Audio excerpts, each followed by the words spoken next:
Well, I appreciate your asking me to give this. I'm Kathryn Rice. I live in Florence, Alabama now, but I lived in Memphis for 25 years. And I came to Memphis in 1947 from Manhattan, and I was a new bride and discovered the Unitarian Church and joined it immediately and was a member there until later I was transferred again because I remarried later and after the 25 years and moved away. But I've always come back, and it was a great experience for me to have this association. And even though I live in Alabama now, I still feel like I have a membership in the Church of the River. I make my pledge, and I do that, and anyway, and I have them in my will. Treat me nicely, and anyway, it's been the great experience of my life, and I think it has helped a lot of. It has given me ammunition to help other people to see the way we feel, and I really like. I don't hesitate to talk about it when encouraged, and it's that's the way things build, is one relationship to another person, and that to me is very important. I live in Alabama now, and I'm in Florence, Alabama, and we have a university there, the University of North Alabama, and they have a learning and retirement program, and I can, do you want me to tell the story about Ellen?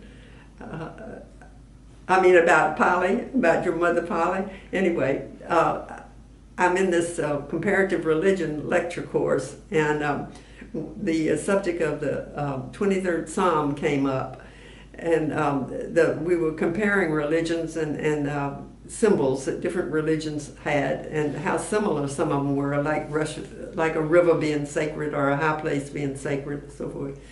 And the instructor is a very active man in the Episcopal Church, and he is a very learned professor and on the faculty of the college, and he said something about the 23rd Psalm being almost a universal thing, and I said, thinking of Ellen Klyce's mother, Polly Cooper, who once said to me, she bid at a church auction, on a silent auction, one of the prizes was you could choose a sermon, the subject of a sermon for the minister I have, and so she chose the 23rd Psalm because she did not believe in the 23rd Psalm.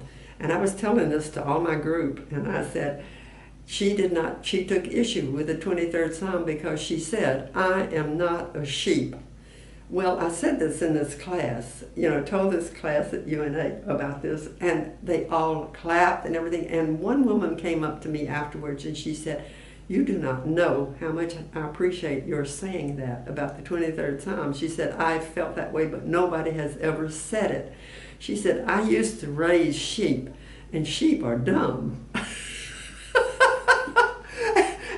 And I was so stunned, because I even stunned myself when I said these words out loud. And I thought, this is what you mean by immortality. Polly Cooper said that to me once. I've never forgotten it. So I blurted out in the middle of all these people, and some of them agree with me. Another woman came up to me later, and she agreed with me. And I thought, what have I wrought? But this is what happens. You dare to speak, and I don't know what made me. I think Polly made me speak somewhere up there. She said, "Say it, girl, say it." And anyway, I don't have anything against the 23rd Psalm. It's a beautiful piece of writing, and it gives a lot of comfort to a lot of people. But I agree with Polly. I am not a sheep. So that's the story of that. Well, I grew up in a Methodist church, and I married a man who grew up in the Baptist church, and both of us were very disenchanted. I was standing next to my mother one Sunday at the Methodist church, and we were saying the Apostles' Creed, and suddenly I looked at those words and I said to myself, I don't believe this the way they want me to believe it. I don't believe a word of this. So I sort of dropped out, and Bill had already dropped out of the Baptist church, and so that's when we discovered the Unitarian church. But I'm now 95 years old. I'll be 96 Christmas Day. I feel like because I was born on Christmas Day, I can say anything I want to. And lightning won't strike me. But anyway, just joking aside, and I've always been interested in art, and ever since I was 5 years old, that's all I wanted to do. And my education led me into the type of art I could do and make a living with, and which was design. And so design has been important in my life. You know, I've always looked at it. I've always lived in beautiful places. Whatever, no matter what the house or apartment was it had a view. It was in a situation, maybe in a park or something. And I've always liked to be in that kind of environment. And I think if you want to be in that environment bad enough, you'll do it. And the Church of the River is part of that. You know, part of this business of having a life of beauty, and because to me it's a beautiful place, and I talk about it all like every time I get a chance. You know, people get tired of hearing about it, but a lot of them go to see it for themselves, and they agree with me. You know, it is an experience. So Kathryn, I'd like to know, how did you come to join the church? How I came to join the church.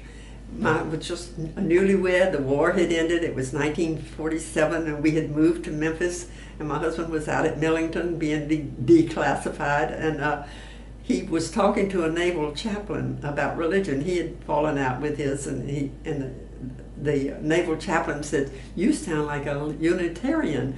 And Bill said, "What is that?" Being a Southerner, we did not know much about the Unitarian Church because it wasn't very new. It was new here in the South, although the one in Memphis had been going on for some time, because many people from Boston had transferred here with manufacturing companies and all, and they were chemists and engineers and all.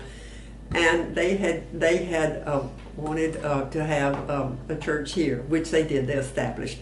So we went, and the very first sermon I heard at the Unitarian Church was, "Must we be scared into heaven?" And I thought, somebody is saying that. That was the most exciting thing I'd ever heard, because they were emphasizing that life on earth was more important than worrying constantly about the afterlife. And you looked at what we did today, and that was where the goodness lived, the hell and the heaven and everything else. So the next Sunday I went back, and I went back until finally I joined. I signed the book. And then the church, the Memphis Unitarian Church, was over on Vance in an old labor hall. And the minister's parsonage was next door, and we had the Sunday school classes in the church next door, in the building next door. Poor minister's wife, she had to clean up after us all the time. One of them, I taught the little boys. There was one little girl. And here I was in my 20s teaching Sunday school in a church that I'd never even been to before. But I put my whole heart into it. We had a ball, but we left a mess every Sunday. Poor Mrs. Gibbs had to come in there and clean up her bedroom so she could go to sleep. Anyway, that's the story of how I became a Unitarian. It was really wonderful, and I've been one ever since. So tell us a little bit about the Reverend Gibbs. He was from, the Reverend Gibbs was from Boston, and he was a tall, gray-haired, gray suits. I just always thought him as kind of like Whistler's father, maybe. He was all gray. Anyway, he was a very learned man. He had a huge library, which he was very generous with, but he would always save the book jackets and write down the names of who had borrowed the book and put it in the book jacket, and then you could have the book and you could take it home and read it. And he was a very stable, very traditional person, but he was a very good minister. We were very fond of him. He's dead now, of course, been dead for years, but anyway, so that's how I did that. And then after the Reverend Gibbs, I think that Paul Carnes came next. Yes. Tell us a little bit about the Reverend Paul Carnes. Well, Paul Carnes was the next minister after the Reverend Gibbs, and he moved here from Youngstown, Ohio. And he told us that when he was considering coming to Memphis, he said to one of the older members of his Youngstown, Ohio congregation, "I don't know whether I can take living in a place that's segregated." And this elderly member of his church says, "If the blacks can stand it, so can you." So he came and conquered. He came and he did something about it. He was one of the ones at the forefront. He immediately became involved with the local ministry, and they had an interfaith group, and he became very popular with them and a very good friend, and he did more at that point in our history. That was in the 50s. And to really bring about desegregating the library and the zoo and the art museum, the only day those poor blacks could go to any of these things was on Thursday, and most of them worked. Now, you know, they couldn't take their children to these things on Thursday. And anyway, we were so proud of him because he had charisma, and he was able to do things in a very tactful way he was not antagonistic. He was a very fine minister, and he went on to become the head of the whole Unitarian Association for the United States. So, and he spent his time here. But it was so funny. In the church, I met him, and he liked where I was living. He liked the way I furnished my house and everything. He said, I want you to be on the house hunting committee because I want you to get me a good house too. And I said, well, I'll do the best I can with what we have, Well, we found him a house. It was a cottage, but it was nice, and it was the only thing the church could afford. And one of the parishioners went over to see it, and she says, well, you're really putting him up in good style. And I said, what do you mean? She said, he's got an outdoor clothesline, and I don't even have that. So you can't please everybody. I said, well, that's too bad. Maybe your husband will put you an outdoor. Anyway, Paul was good. He had us over to his house, and he involved the congregation with each other. He was a real social person, and he got us all together, and it was really nice. And then he went on to other things and bigger things. He was destined to be president of the whole group. And say, if you would, a little bit more about how he got the congregation involved in civil rights and social justice issues. What were you doing? Well, we had events that would call attention to this, and he got us all into letter writing, and we would write letters to the Commercial Appeal, and over different signatures, and he made talks to the Ministerial Association. He got them all excited over it. It was just a constant pounding. This has to happen. This has to come about, and I'm sure he had a big effect on the Memphis public, a large part of it anyway, to prepare them for what was coming up, because this was the 50s, and then we got into the 60s where things really happened, and they came to a head. After Paul Carnes, the Reverend Eugene Leaning came in, and tell us about his tenancy here at the church. It was rather shaky. People did not, Paul Carnes was a very hard act to follow, and Leaning was a completely different type of personality. His wife was different, and they were very good people. They were kind people. He was intelligent enough, but he just didn't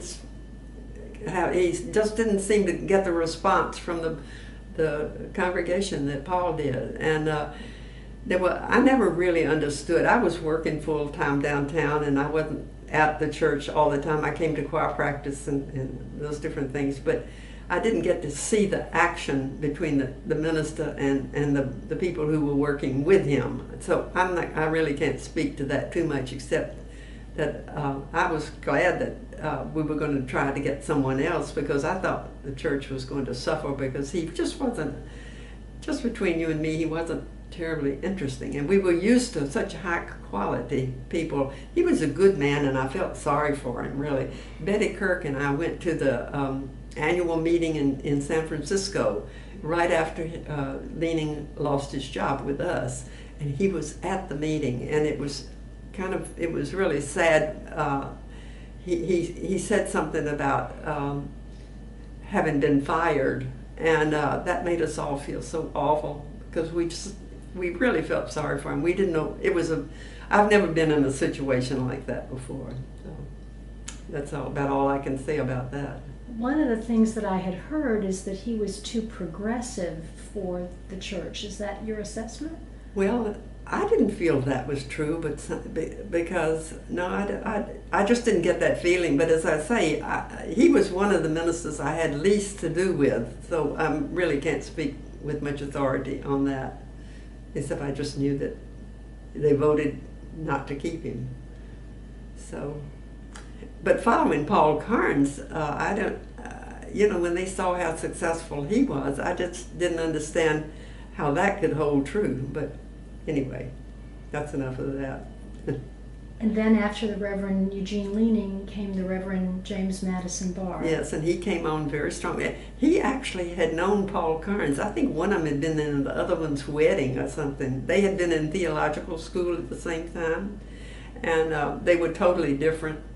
But I must say that the Reverend Barr's sermons were some of the best that have ever come out of that pulpit. They were fantastic. I have friends from all over everywhere who have been there, and they said they'd never heard anybody speak like that. And Jim Barr said himself that he was not a minister, he was a preacher. And he didn't do real well in going and holding hands and being comfort to people. But when he spoke, you listened. And people to this day remember his sermons. He was very good. He had been a lawyer. He had graduated from law school, and he had been gone to seminary. He decided he wanted to go into the ministry. He liked the idea of delivering lectures, like a professor would, to a series of events, and he was very good at that. And he created a lot of controversy in the community, but I will say this for him, as far as civil rights go, he was the only white minister in this whole area who had a black secretary. So that to me speaks real well. And he taught at Lemoyne, which was at that time an all-black school. I don't know what it is now, but it was an all-black school. He wanted to help them better themselves, and he wanted to teach them something useful, so he was teaching accounting, because this was something some place that they could fit in. The black people could find a niche for themselves, and it was important to understand money and business and all that. If he wanted to bring them up to this century, in his teaching. During the great debates of 1964 and 65, was there any discussion in the church about the role of the church and the role of Reverend Barr with civil rights in Memphis? Then I don't remember anything organized that people talked about. Everybody always says, "Oh, I don't like him," or "I do like him," or "I love him," or whatever, on the side. But as far as open discussion of his stand on this, there were people who said, "We wish he would be more liberal," but he had his reasons for what he did, and they may not be the same reasons that everybody else had, but they were his reasons, and he thought them through very carefully. And perhaps in the long run, some of his things have proved to be right, some of the stands that he took. For one thing, he was against affirmative action, and he thought that was terribly unfair. It was unfair to people who were qualified for a job who were not able to get it because they didn't fit into a quota. And he was adamant about that. And he was also thought that it was unfair to take somebody who wasn't really qualified and give them a responsible job simply because of the color of the skin. And so you have to see that there is merit in that reasoning. Why do you sacrifice the whole because you just want to make this quota? So that is one of the main things I think that many people disagreed with him on. After the death of the Reverend Reeve, was there any conversation, or did he talk about that? Did the Reverend Barr talk about that publicly, or was there any movement in the church? It was. I left Memphis shortly after that, because my husband was transferred, and so I just really couldn't say if there was any talk about the effects of the assassination. But knowing Jim, he was devastated by this just like anybody else with any feeling at all. That's all I can say about that. And Was there any reaction from the board? Do you know if the board ever discussed with Reverend Barr his public opposition to Dr. Martin Luther King? You would have to ask a board member. I was not on the board at that time. I had been on the board, but I wasn't on it because I knew I was getting ready to leave Memphis, and so I didn't take it. We were being transferred to New Jersey, and I thought I was going to have my throat cut up there. I was so worried about moving out of the South and moving to New Jersey, you know. Of course, nothing like that happened. Anyway. And what year was that you were? We moved to New Jersey in 1968. I would like to know if you were in Memphis on April 4th, 1968. Oh, yes, yes. Dimitri and I was married to a Greek, and we'd gone to the Greek Orthodox Church because they always had the best food. They had a big food celebration. And coming home in the car, we had the car radio on, and we heard that Dr. King had been shot. Well, the first thing I thought of was, we'll go to Betty Kirk's house, which was not far from us, and she was a Unitarian, and I knew she would have the television on. So we went to her house, and sure enough, we heard the details, and everybody was terrified. We were terrified of the consequences, and we were terrified for what it would do to the progress that had been made in our integration processes and everything. It was a terrifying evening. I suppose that's probably one of the worst nights I've ever been through. It was really bad. And I'm curious, what was the church's response and Dr. Barr's response to that assassination? Well, he was upset. He thought it was all wrong. It was morally wrong, and it should not have happened, and that progress was being made, but it should not have happened. Do you have time for a funny story put in here? Someone told me this, and it never got in the news until later. But one of the local radio stations sent an equipped truck down to Beale Street to report on the looting because the blacks were rebelling against the merchants on Beale Street. The merchants had overcharged them on things, and so it was a natural reaction, to go in there and bust them up. And so this white radio announcer was sitting in his truck with all of his sound equipment and saw this single white man coming down the Beale Street. And so he opens the door and he says to him, "Buddy, get in here quick," thinking he was going to be attacked by the blacks. The guy got in and held him up. I thought the irony of that was really interesting. But it didn't get in the newspaper, but it did get in Reader's Digest. But anyway, you have to have a little lightening of a tragic situation to get through it, because we did. There were lots of really bad episodes. So tell us about the Reverend Jim Barr's not being part of the mainstream Unitarian Universalist ministers. Oh, well, the big issue was that we were in San Francisco, and a group of the ministers there decided to protest this housing authority ruling that a homeowner, a building owner, could refuse to rent a room or a house to somebody he didn't approve of. In other words, it was racial discrimination at best. And Jim Barr was on the fence, but he just decided that he would take the side of the homeowners, because he said, we do not have the right to dictate how anybody uses his own property.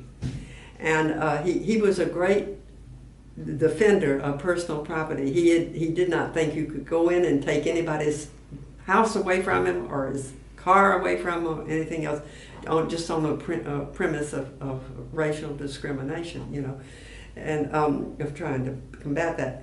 And he was the only one who stood up for the realtors at that meeting, and they were very upset. And it got in the San Francisco papers, and poor Maggie she was just so distressed, because she had set up with Jim all the night before while he was writing his response to the ministers, the church coming in and saying, "Oh, you have the right to do this. You have the right to have anybody you want to, or whatever. I mean, you should do it. It's the law." And I don't think it had been must have been a legal implication involved there because Jim was a smart lawyer and he was careful with that. But it went down real bad with the rest of the congregation, and they did not think he should have done that. But, well, you know, I think he did what his conscience was telling him to do. He really believed in personal property rights, that you cannot go in and just take things away from people. He saw that happen in Germany, and he saw that happen all over the world, you know, and he did not think it was right. So he did what he, you know, whether you agree with him or not, is beside the point. He did what he thought was right. I was there, and I heard, we held hands with Margaret and worried about the effect it would have on Jim, and but Jim didn't care. He had to say what he felt. That's the kind of man he was. Was there widespread support or not in the church for Mayor Loeb, and how was that working out in the congregation? I never heard any conversations at all about against Loeb. The newspaper and certain citizens thought that he did not handle the garbage strike well.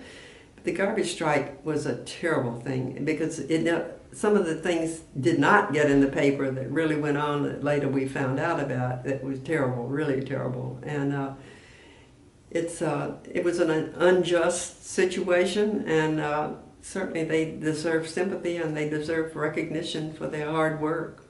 But nobody approached me with any kind of an attitude about Loeb. Some of us just thought maybe he could have been a little bit more tactful, but he did what he thought was right. You know, he was a good mayor in so many ways. You know.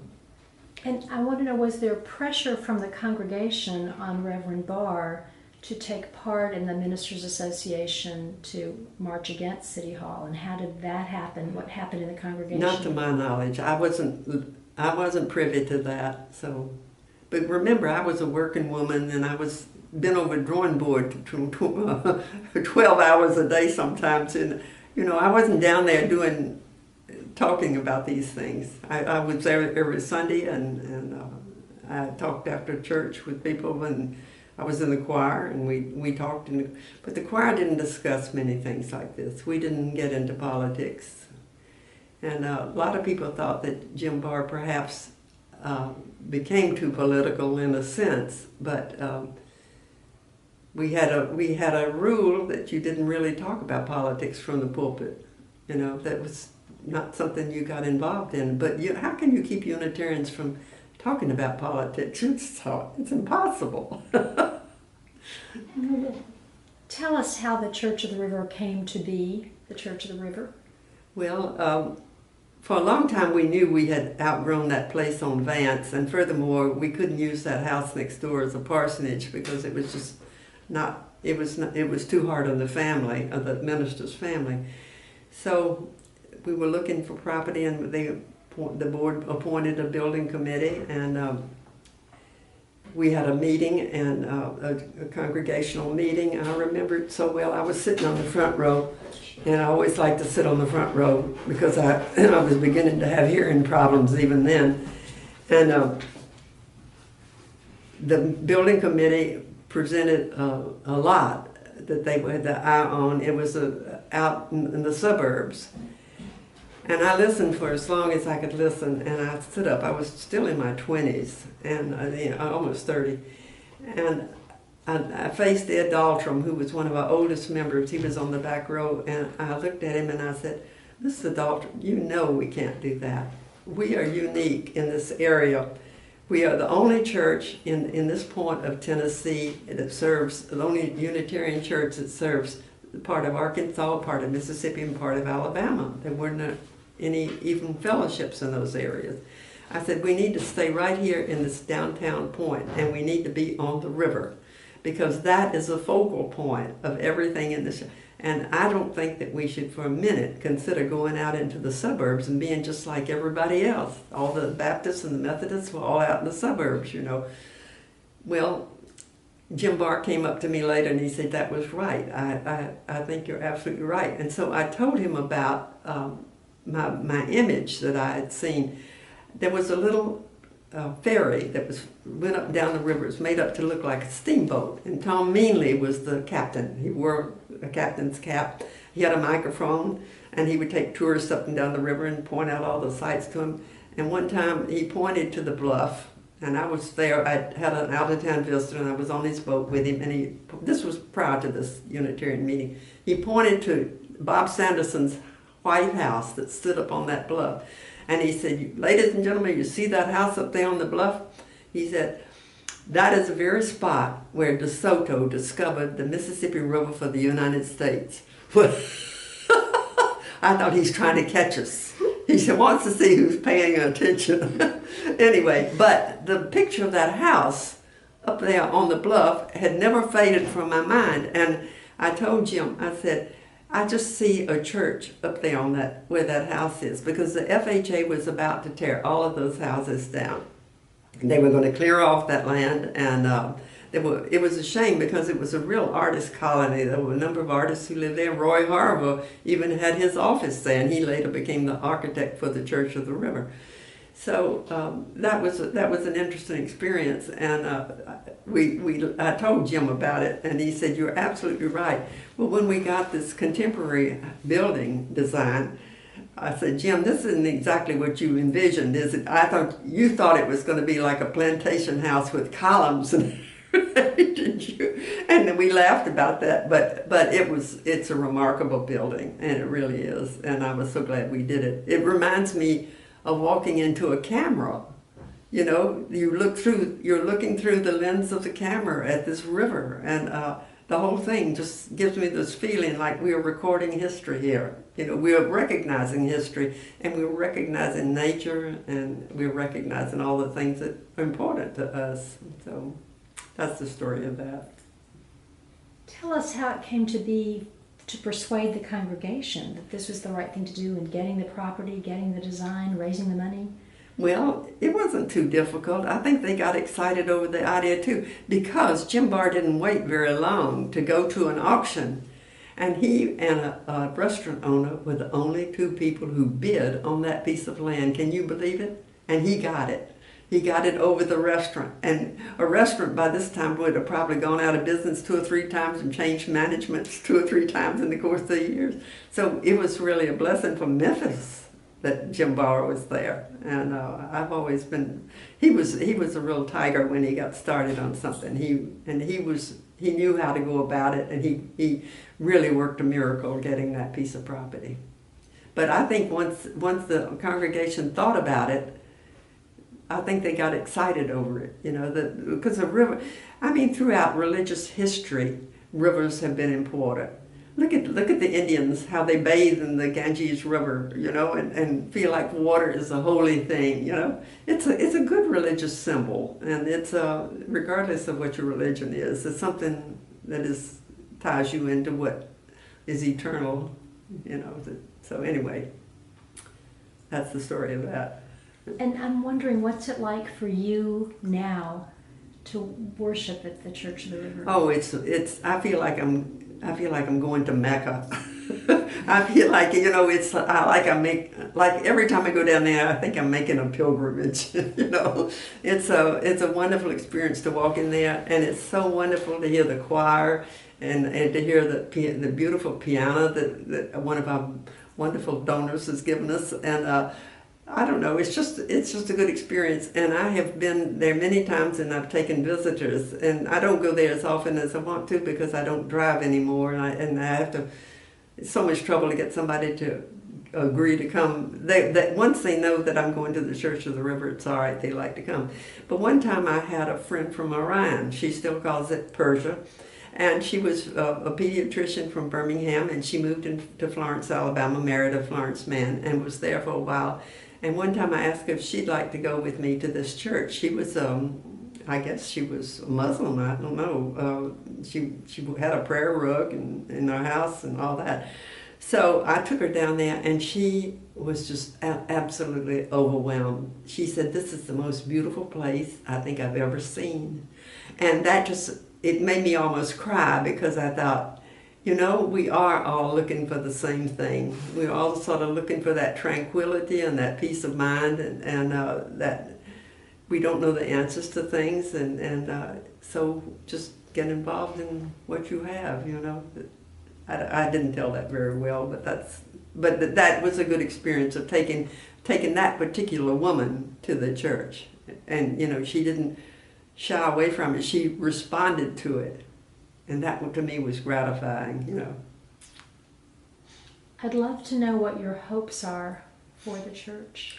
Well, of course, my hopes for the church are I hope that it will survive. I've seen it now for a long time, you know, and it muddles on. Every church has its ups and downs, its decline in population and so forth. I haven't heard the new minister yet, but I'm really looking forward to hearing him tomorrow. And I'm sure with the enthusiasm that I've heard about, that it's going to make good strides this year. So, and for that forever, I suppose. Anyway, it could become the church could come down in history as a historic monument, you know. Who knows? But anyway, I hope it's there for a long, long time. I didn't ask you about the Reverend Barr because I thought you were not living in Memphis. I mean, I'm sorry, I didn't ask you about the Reverend Burton Carley. No, I had been away during most of his period, but I enjoyed him thoroughly, and he was always wonderful to me, and he always was friendly and seemed to be glad to see me. And I think, you know, I just don't know. He was there a long, long time, and I met his wife, and I think she was a real asset to the church too. And but I don't know. I haven't been there to witness. You asked me to tell things that I was witness to, so I just can't say about that. But I didn't blame him for wanting to retire. That's a long time to be one place. But I really appreciate the fact that he did stay there that long. I thought that was good. What haven't I asked you that you would like to talk about? What's in your heart? Well, I think one thing you find in any church, there's a certain social aspect to a church. And I was in the choir for years and years, and we formed a real bond. We had a wonderful time. I think when people work together on a specific project, like making a choir good and everything, I only had half a voice. Betty Kirk and I made a one whole soprano. She had a half a voice too. And but just the friendships that developed there, you know, that I really treasured. And I love the fact that I taught those teenage boys Sunday school for a while and have seen what they've turned into. That was so much fun. Burton Callicut's son, Baird, was one of my Sunday school students, and he became something really big in science. And he was, I was really pleased that, you know, he caught on to that, and not that I had anything to do with it, but the fact that he was with fellow Unitarians doing something together on Sunday morning, and you know, so it was a really good thing.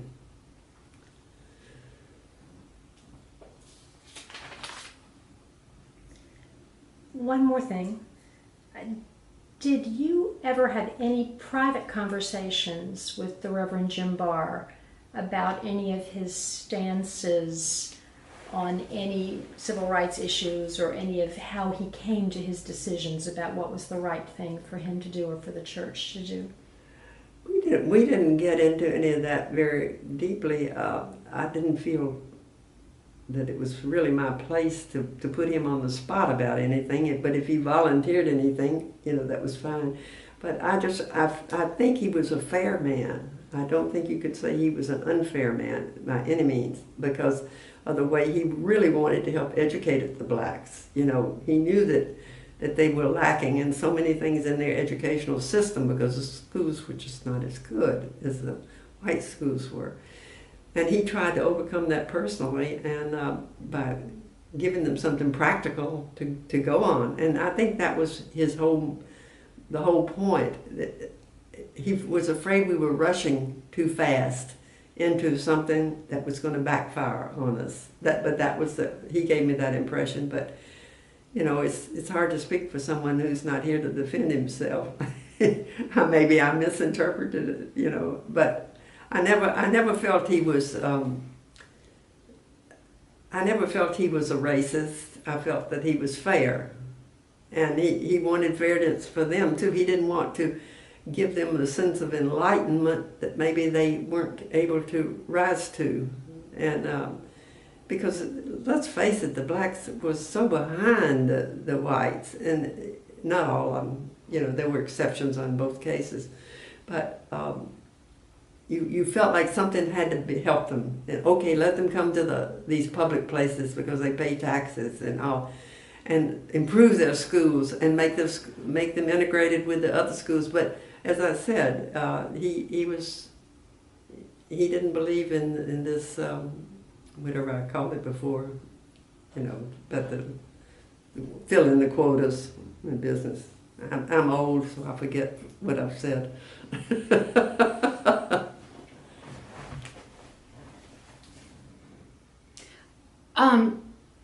Can you, if I ask you a question, like, will you look at Ellen for me, please?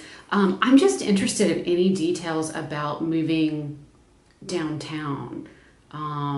What was it like to watch the building be built? Do you remember going there for the first time? Yes. How exciting was it? Did people think you were crazy for building downtown? Well, it was really nice at first because there was nothing else down there. We had all that space to ourselves. That radio station wasn't next door.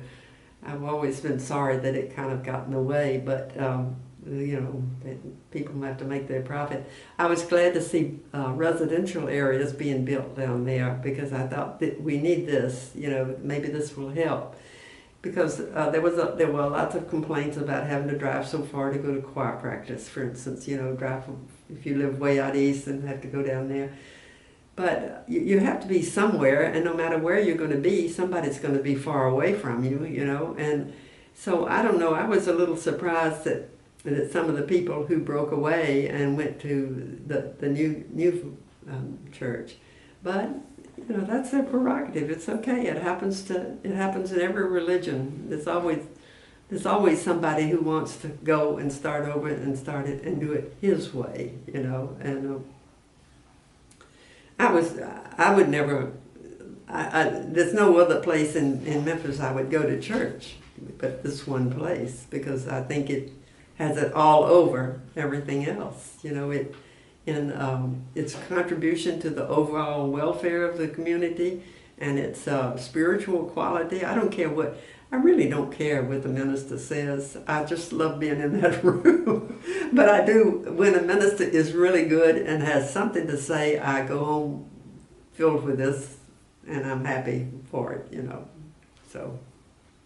During the time of the building, were there any surprises? Were there any unpleasant or pleasant circumstances? Did it go smoothly? Tell us a little about that. Well, there were a lot of people who had different ideas about how shrubs should be planted and and who was going to do the landscaping and what was going to be behind the pulpit, you know, what was going to hang up there. And you had to be very careful because it could have turned into a hodgepodge of things. And I think for a long time, I don't know, now it seems to me be kind of cluttered, but it is really, it's done very well in spite of the fact you have all these different opinions to contend with. Because Unitarians don't all agree on the same thing, and that is a very important issue. I heard a story about Roy Harover and his fee, and I wonder if you could tell us that story. Well, I believe that he took the fee for tax purposes and whatever, and then he gave it back, gave the same amount of money back to the church, and of course he got. But I thought that was really nice of him to do that, and he had working with him a young architect, and whose name escapes me right now, but he did most of the design work under Roy's supervision, and I think his name was Church, which was very appropriate. But I may be wrong on that. My memory fails me on names. And anyway, I don't know whether the whole congregation ever really knew that Roy gave that fee back. You know, I don't know whether that is general knowledge or not. So maybe we should tell people that he did. You know, it was really neat of him to do it. But he was proud of that church, and he. At the same time, all around that same time, he was doing a lot of other public buildings. He had done the Memphis Academy of Arts, and he had done the Memphis Airport, and he had done a lot of things. So he was considered, you know, an architect of great standing nationally. They had a meeting of the National Association of Architects here, and he and Francis Gassman were instrumental in getting all these people on buses and driving them around and showing them things. They took them to slum areas, they took them to suburbs, they took them all around, up and down the river, and to see what was going on. And it was good publicity for Memphis that these architects could see for themselves what we were doing. You answered. Do you recall seeing that church on the once you guys moved downtown? Do you remember your impressions of seeing it completed for the first time? Oh yes, and I was just bowled over. I just thought it was fabulous. It looked so different then. It wasn't there weren't as many shrubs and trees, and it was bare, you know. And I kept thinking, are people going to be walking on this strip across here all the time, you know, while we are sitting there trying to concentrate on the minister? And well, it wasn't the people walking across, it was the little red fox. It was so wonderful. Have you recorded that story about the red fox? Because Burton Callicut, one of our staunch members, died, and in the middle of the sermon that the minister, that Carly was preaching about him, he told about how Burton loved nature, and he was so close to nature. And with that, this little red fox walked up and looked at the window. All of us and the whole congregation went, and the minister didn't know what was going on because his back was to the window. He couldn't see, and we had to tell him later what had happened. But that impressed a great many people, and I thought that was so beautiful that it happened. You know, it was a wonderful thing to happen in the middle of a funeral service, like the spirit of the man was living on. In some cultures, they have animal spirits as partners, you know, in the Eskimos and some of the people, indigenous tribes. Anyway, that's that story. And I'm wondering if you remember the first church service at the Church of the River in that new building.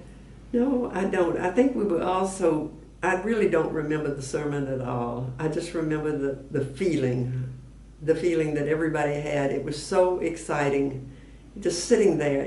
I don't know, I think we all felt like one unit, you know, that we had made this place, and it was ours, you know, and it was open for anybody. But I couldn't tell you what the sermon was at all. But just very excited. It was exciting. And I designed the cover for the program for the dedication, and working on my own personal scrapbooks, I came across this, and I thought, you know, that wasn't so bad. You know, it was at Church of the River, and it was very simple and very clean and very pure, and that was the way I felt about the church, you know. It was really basic.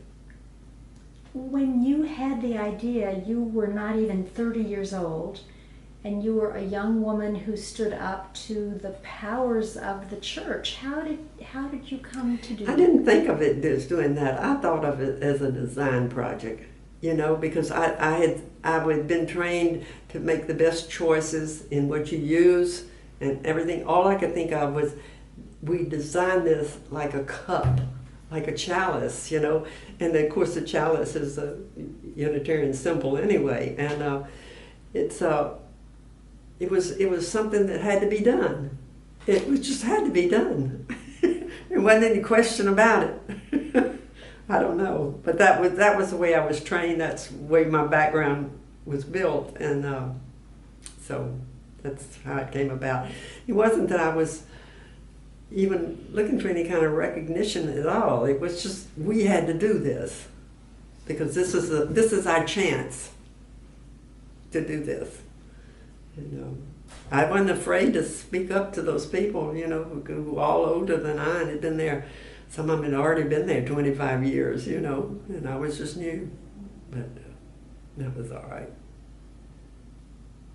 I'm not usually that pushy.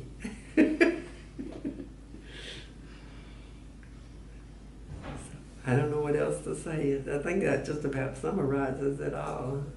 I know when the church was first built, you couldn't see anything that was man-made outside the church. Is that correct? Now you can see the bridge. Well, you can see the bridge because the trees have grown up now. You can see the bridge Oh, you can see the new bridge. You're talking about the new one. Yeah, the old one. No, that was, yeah, the landscape across the river has changed slightly, you know, but I was always glad that it was lower than we were. It wasn't a bluff, you know, it was low because it added to the tranquility, that horizontal line with the river flowing past, you know, and the boats going down. I've often wondered what the people on the towboats are saying when they go by, you know, if they are pointing to that and saying, that's where DeSoto discovered the United States. I just love that line. That's so funny. And so half the people on the boat didn't even notice it. I just hope it goes on forever. And of course, there's civilizations that I've been to Greece, and I've been up to Mount Olympus, and I've been to Vancouver, and I've seen where the University of Vancouver is. It's like a Greek temple on the top of a mountain looking out over this gorgeous valley. You know, I've seen places that are high and looking down on something beautiful, and I just hope we can keep that for the city. I just hope that we all feel an obligation to keep it going. You know, because it is an important thing for that city, and they're already talking about trying to move other things down to the river, and so why should we give up our place? You know, keep it.